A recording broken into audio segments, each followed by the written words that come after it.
नमस्कार। नमस्कार। आज हम एक ऐसे नाम की तह तक जा रहे हैं जो भारत में शायद ही कोई हो जिसने सुना ना हो। पार्ले जी। हाँ, पार्ले जी। ये सिर्फ एक बिस्कुट नहीं है। बिल्कुल नहीं। ये तो मतलब यादें हैं, बचपन है, चाय का साथी, एक भरोसा है करोड़ों लोगों के लिए। सही कहा। और इसने ना भारत के कई उतार चढ़ाव देखे हैं, आज़ादी के बाद के शुरुआती दिनों से लेकर आज की तेज रफ्तार दुनिया तक। और इसी पूरी कहानी को समझने के लिए हमारे पास कई अलग अलग स्रोत हैं। जैसे एक YouTube वीडियो है। हाँ, वो जिसमें उनकी शुरुआती मुश्किलों का जिक्र है। बिल्कुल। और रिसर्च पेपर है, मार्केटिंग पर, सप्लाई चेन पर रिपोर्ट है, कंपनी प्रोफाइल और कुछ नए लेख भी हैं जो आज के हालात पर बात करते हैं। तो आज कोशिश यही रहेगी कि इन सबसे जो खास बातें हैं वो निकाल कर समझें कि भाई पार्ले जी इतने दशकों तक इतना कामयाब कैसे रहा, क्या चुनौतियां आई, क्या रणनीतियां थीं और आज कहाँ है ये ब्रांड। हाँ बिल्कुल। तो शुरू करते हैं कहानी की शुरुआत से। हाँ जरूर।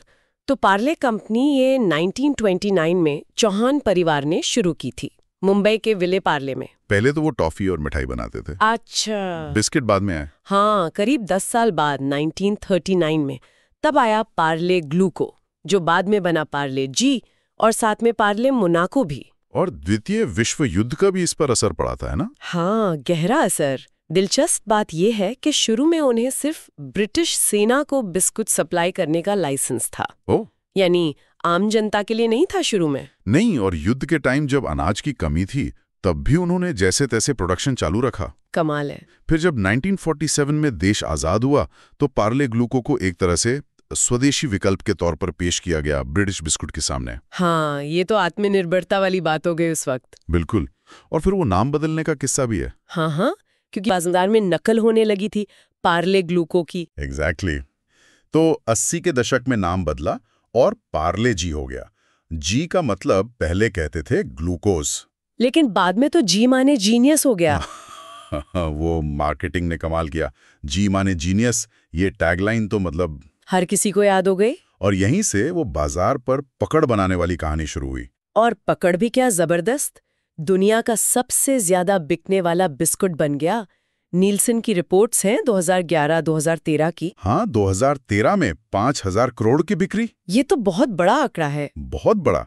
ग्लूकोज बिस्किट सेगमेंट में तो इनका दबदबा रहा है, करीब 70% मार्केट शेयर। ओह, 70%? हाँ, हालांकि ओवरऑल बिस्किट मार्केट में अब थोड़ा कम हुआ है, पर फिर भी 40% के आसपास तो है ही। और हाल के आंकड़े देखें तो FY23 में पार्ले प्रोडक्ट्स का रेवेन्यू था 17,223 करोड़। 17,000 करोड़ से ज्यादा। और नेट प्रॉफिट करीब 905 करोड़। वाह, ये आंकड़े तो मतलब बताते हैं कि स्केल कितना बड़ा है और इसके पीछे इनका प्रोडक्शन और डिस्ट्रीब्यूशन नेटवर्क होगा। बिल्कुल। मुंबई के अलावा देखिए कानपुर, नीमराना, बेंगलुरु, कच्छ, बहादुरगढ़, कई जगह बड़ी बड़ी फैक्ट्रियां हैं, बहुत ऑटोमेशन है वहां। और डिस्ट्रीब्यूशन वो कैसे फैला इतना? करीब 1500 थोक विक्रेता हैं इनके और लाखों रिटेल दुकानों तक सीधी पहुंचे। 31 डिपो CNF एजेंट्स, मतलब देश के कोने कोने में। हाँ, उनका लक्ष्य यही रहा कि 1500 से ज्यादा आबादी वाले हर गांव तक पहुंचो। और शायद इसीलिए इनकी ज्यादा बिक्री ग्रामीण भारत से आती है, करीब 55%। सही पकड़ा। 55% ग्रामीण, 45% शहरी। ये दिखाता है कि उनकी जड़ें कितनी गहरी हैं। लेकिन ये सफर हमेशा आसान नहीं रहा होगा, चुनौतियों का भी जिक्र है। बिल्कुल, कई बड़ी चुनौतियां आईं और उनके समाधान बड़े दिलचस्प थे। जैसे 1947 में आजादी के ठीक बाद गेहूं की भारी कमी हो गई देश में। हाँ, YouTube वीडियो में भी देखा था, गेहूं नहीं तो बिस्कुट कैसे बनेगा, ये तो बहुत बड़ी मुश्किल हो गई होगी। अस्तित्व का संकट था वो। उत्पादन गिरा, कंपनी घाटे में जाने लगी। तो क्या किया उन्होंने? मैनेजमेंट ने एक बहुत हिम्मत वाला फैसला लिया। उन्होंने तय किया कि जब तक गेहूं नहीं मिलता वो जौ से बिस्कुट बनाएंगे, बार्ली से। जौ से बिस्कुट? ये तो मतलब ग्राहकों ने कैसे लिया इसे? उन्होंने छुपाया नहीं, ऐड चलाए, लोगों को बताया कि देखो भाई गेहूं कम है इसलिए अभी जौ इस्तेमाल कर रहे हैं। और लोगों ने इसे समझा, स्वीकार किया। अच्छा। बल्कि इससे तो ब्रांड पे भरोसा और बढ़ गया। ईमानदारी काम आई। कमाल की बात है। और एक और बड़ी चुनौती थी डिमांड। मांग इतनी ज्यादा बढ़ गई कि फैक्ट्रियां पूरी नहीं कर पा रही थी। हाँ, ये भी एक अजीब सी दिक्कत थी। मांग ज्यादा होना अच्छा है, पर अगर आप दे ही ना पाओ तो बिजनेस का नुकसान है, दुकानें खाली। तो इस बार क्या किया? नई फैक्ट्री लगाई, नहीं, उसमें तो टाइम लगता।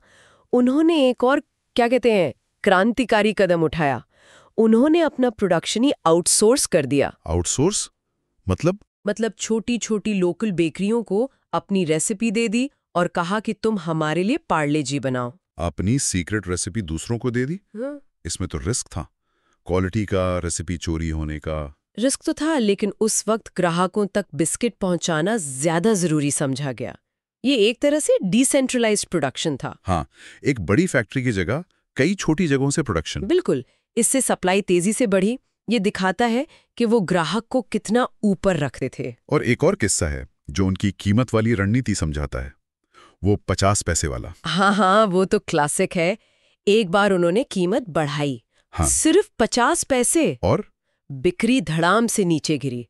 कुछ जगह तो लोगों ने विरोध प्रदर्शन भी कर दिए। 50 पैसे पर इतना बड़ा रिएक्शन। हाँ, तो मैनेजमेंट को एकदम साफ समझ आ गया कि भाई हमारा ग्राहक कीमत को लेकर बहुत ही ज्यादा सेंसिटिव है।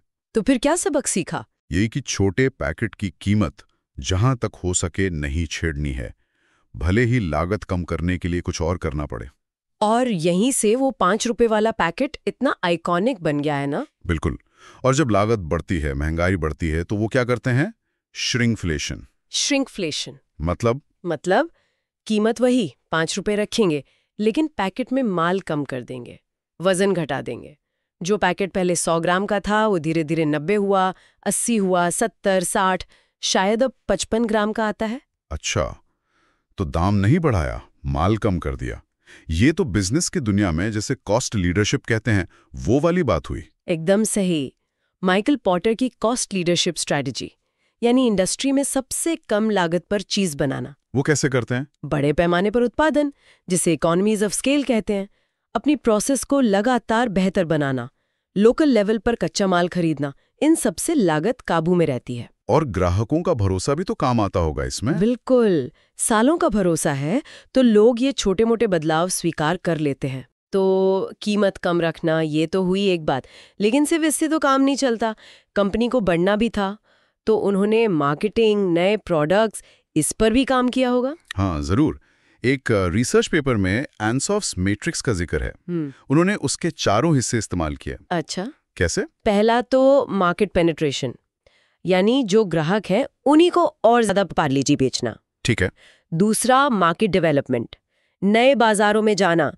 जैसे उनका दबदबा उत्तर और पश्चिम भारत में ज्यादा था, तो उन्होंने दक्षिण और पूरब पर फोकस बढ़ाया। और तीसरा प्रोडक्ट डेवलपमेंट, नए प्रोडक्ट्स लाना। जैसे पार्ले जी गोल्ड आया, मैजिक्स आया, फिर वो प्रीमियम कुकीज में गए, हाइड एंड सीक वगैरह, कन्फेक्शनरी में भी है वो। हाँ, हाइड एंड सीक तो बहुत पॉपुलर है। और चौथा थोड़ा डाइवर्सिफिकेशन भी, जैसे पार्ले आटा ले आए। मतलब वो सिर्फ एक चीज पर टिके नहीं रहना चाहते, और इन सब प्रोडक्ट्स को पहुंचाने के लिए वो इंटेंसिव डिस्ट्रीब्यूशन की रणनीति अपनाते हैं। मतलब हर दुकान पर माल पहुंचाना। हाँ, बिल्कुल, हर संभव दुकान तक। और इसके लिए चैनल मैनेजमेंट बहुत जरूरी हो जाता है। चैनल मैनेजमेंट मतलब डिस्ट्रीब्यूटर, होलसेलर। हाँ, सही लोगों को चुनना, फिर उनको मोटिवेटेड रखना। जैसे डिस्ट्रीब्यूटर को ठीक ठाक मार्जिन देना, करीब 8-8.5%, रिश्ते अच्छे रखना। और रिटेलर्स के लिए, छोटे दुकानदारों के लिए, उनके लिए उन्होंने एक स्कीम चलाई थी, ड्रीम प्लान 2000। ड्रीम प्लान, ये क्या था? ये रिटेलर्स को टारगेट देकर बिक्री बढ़ाने के लिए था। अगर कोई दुकानदार महीने में मान लीजिए 10,000 रुपए का पार्ले सामान बेचता है, तो उसे इनाम मिलते थे। अच्छा, जैसे 3 महीने लगातार टारगेट पूरा किया तो शायद दुकान के लिए ग्लो साइन बोर्ड मिल गया। 6 महीने पर फैक्ट्री विजिट, साल भर किया तो और बड़े इनाम। इससे छोटे दुकानदार भी जुड़े रहते थे। ये तो बढ़िया तरीका है सेल्स बढ़ाने का और चैनल को लॉयल रखने का। हाँ। अच्छा, विज्ञापन पर आते हैं। जी माने जीनियस, और वो पार्ले जी गर्ल का चेहरा आइकॉनिक है। हाँ, वो चेहरा तो मतलब पार्ले जी की पहचान बन गया। वो कौन थी? कोई असली बच्ची? यही तो मजेदार बात है। ये एक बहुत बड़ा मिथक है। वो किसी असली बच्ची की फोटो नहीं है। सच में? हाँ, वो 1960 के दशक में एक कलाकार थे, मगनलाल दहिया। उन्होंने बनाया था वो इलिस्ट्रेशन, एक काल्पनिक चेहरा। अरे वाह, ये बात तो बहुत कम लोगों को पता होगी। बिल्कुल। और इसके अलावा उन्होंने 90s के दशक में शक्तिमान को स्पॉन्सर किया था। उससे भी बच्चों में बहुत पॉपुलर हुआ है। हाँ, शक्तिमान तो हम सबने देखा है। अच्छा, अब जरा कंपटीशन की बात करें। इतने बड़े बाजार में टक्कर किस किस से है? देखिए, मुख्य मुकाबला तो ब्रिटानिया से है। उनका टाइगर है ग्लूकोज में, गुड्डे है कुकीज में। हाँ, ब्रिटानिया तो बड़ा नाम है। फिर आईटीसी का सनफीस्ट है, वो भी तेजी से बढ़ा है। हाँ। और प्रिया गोल्ड भी है, खासकर उत्तर भारत में। लेकिन इन सब के होते हुए भी पार्ले जी वॉल्यूम में कैसे आगे रहता है? क्या वजह है? कई वजह हैं। एक तो वही कीमत, वो सबसे बड़ा फैक्टर है। दूसरा उनका वो बेजोड़ डिस्ट्रीब्यूशन नेटवर्क, दूर दराज तक पहुंच। हाँ, वो तो है। तीसरा ब्रांड इक्विटी, दशकों का भरोसा। और चौथा वो छोटे छोटे इनोवेशंस, जैसे वो 1 रुपए और 2 रुपए वाले पैकेट सबसे पहले वही लाए थे। अच्छा, इससे तो और भी ज्यादा लोग खरीद पाते होंगे। बिल्कुल, गांव देहात में कम आय वालों के लिए बहुत आसान हो गया खरीदना। और ये जो बाकी कॉम्पिटिटर्स हैं, ब्रिटानिया, सनफीस्ट, इनकी क्या स्ट्रैटेजी रहती है? रिसर्च पेपर के हिसाब से ब्रिटानिया मार्केट चैलेंजर है। वो सीधे पार्ले जी को टक्कर देता है, ग्लूकोज में भी, दूसरे सेगमेंट्स में भी। जैसे लीडर को घेरने की कोशिश। और सनफीस्ट, प्रिया गोल्ड? वो ज्यादातर मार्केट फॉलोअर या निशर की तरह हैं। या तो लीडर को फॉलो करते हैं या फिर किसी खास सेगमेंट जैसे क्रीम बिस्किट या बच्चों पर फोकस करते हैं। समझ गई। तो ये तो हुई बाजार की स्थिति, लेकिन क्या पार्ले जी के लिए आगे सब ठीक है? हाल में कुछ चिंताएं भी सुनने में आई थी। हाँ, चुनौतियां तो हमेशा रहती हैं। जैसे 2019 के आसपास इकोनॉमी में थोड़ी सुस्ती आई थी ना। हाँ। तो उसका असर पार्ले जी की बिक्री पर भी पड़ा था।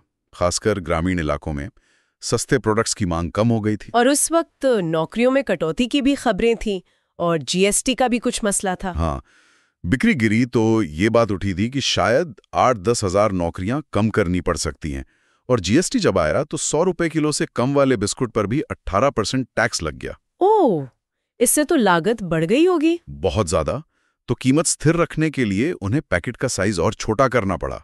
उन्होंने सरकार से अपील भी की थी कि टैक्स कम किया जाए। एक और सवाल जो एक लेख में पड़ा था, क्या पार्ले जी इंफीरियर गुड बन रहा है? हाँ, ये एक अहम सवाल है। इकोनॉमिक्स में इंफीरियर गुड वो होता है जिसकी मांग इनकम बढ़ने पर कम हो जाती है। तो क्या लोग पैसे ज्यादा आने पर पार्ले जी छोड़कर महंगे बिस्किट खाने लगे हैं? देखिए, कुछ हद तक आंकड़े यही दिखाते हैं। एक टाइम था जब पार्ले जी बिस्कुट से कंपनी का करीब 2/3 रेवेन्यू आता था। 66%? हाँ, लगभग। पर अब वो घटकर करीब 1/3 रह गया है। मतलब कंपनी की ग्रोथ अब ज्यादा प्रीमियम प्रोडक्ट से आ रही है। Cookies, creams, confectioneries. वहाँ मार्जिन भी ज्यादा होता होगा। बिल्कुल। तो कंपनी का फोकस भी अब उधर ज्यादा है। लेकिन पार्ले जी फिर भी महत्वपूर्ण तो होगा ही उनके लिए, वॉल्यूम के हिसाब से। बहुत ज्यादा। और ये भी याद रखिए, जब कोविड लॉकडाउन लगा था, हाँ, तब क्या हुआ? तब पार्ले जी की बिक्री में जबरदस्त उछाल आया था। अरे, वो क्यों? क्योंकि लोग घबराकर सामान जमा कर रहे थे। पार्ले जी सस्ता था, हर जगह मिल रहा था, शेल्फ लाइफ लंबी थी और सबसे बड़ी बात, भरोसेमंद था। मुश्किल वक्त में लोग जानी पहचानी चीजों पर लौटते हैं। हाँ, ये बात तो है। इसने ब्रांड की ताकत फिर दिखा दी। बिल्कुल। और अब जैसे खरीदारी ऑनलाइन हो रही है, क्विक कॉमर्स आ गया है, क्या पार्ले जी इन नए रास्तों पर भी है? हाँ, बिल्कुल। वो इन प्लेटफॉर्म्स पर अपनी मौजूदगी बढ़ा रहे हैं। अभी शायद ही उनकी टोटल सेल का 4-5% ही है, लेकिन ये तेजी से बढ़ रहा है। तो वो भविष्य के लिए भी तैयारी कर रहे हैं। तो इस पूरी गहरी बातचीत के बाद क्या कहेंगे, पार्ले जी की कहानी से सबसे बड़े सबक क्या हैं? मेरे हिसाब से सबसे बड़ा सबक है ढल जाना, अडेप्टेबिलिटी। पार्ले जी की कामयाबी सिर्फ कम कीमत या नेटवर्क की वजह से नहीं है। हाँ। ये इसलिए है क्योंकि उन्होंने वक्त और हालात के हिसाब से खुद को बदला। चाहे वो गेहूं की जगह जौ इस्तेमाल करना हो, या मांग बढ़ने पर आउटसोर्सिंग करना, या लागत बढ़ने पर श्रिंकफ्लेशन। और साथ में वो कम कीमत, हर जगह मिलना और वो भरोसा। हाँ, वो दशकों का भरोसा। ये सब मिलकर इसकी कहानी लिखते हैं। ये वाकई मतलब सिर्फ एक बिस्कुट नहीं, एक पूरी केस स्टडी है इंडियन बिजनेस की। कॉस्ट लीडरशिप, इंटेंसिव डिस्ट्रीब्यूशन और वो इमोशनल कनेक्ट। सही कहा। ये दिखाता है कि एक साधारण सा प्रोडक्ट भी सही रणनीति और लगातार कोशिश से कितना असाधारण बन सकता है।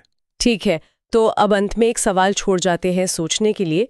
आज का भारतीय ग्राहक बदल रहा है, हेल्थ कॉन्शियस हो रहा है, प्रीमियम चीजें चाहता है। हाँ। तो ऐसे में क्या पार्ले जी अपनी वो आम आदमी के बिस्कुट वाली पहचान, वो कम कीमत वाली रणनीति, इसके सहारे भविष्य में भी टिका रह पाएगा? यही $1 मिलियन सवाल है। क्या वो पुरानी यादें, वो सादगी हमेशा नई पीढ़ी को खींचेगी, या मार्केट में बने रहने के लिए पार्ले जी को अपनी उस कोर पहचान में ही कुछ बड़ा बदलाव लाना पड़ेगा?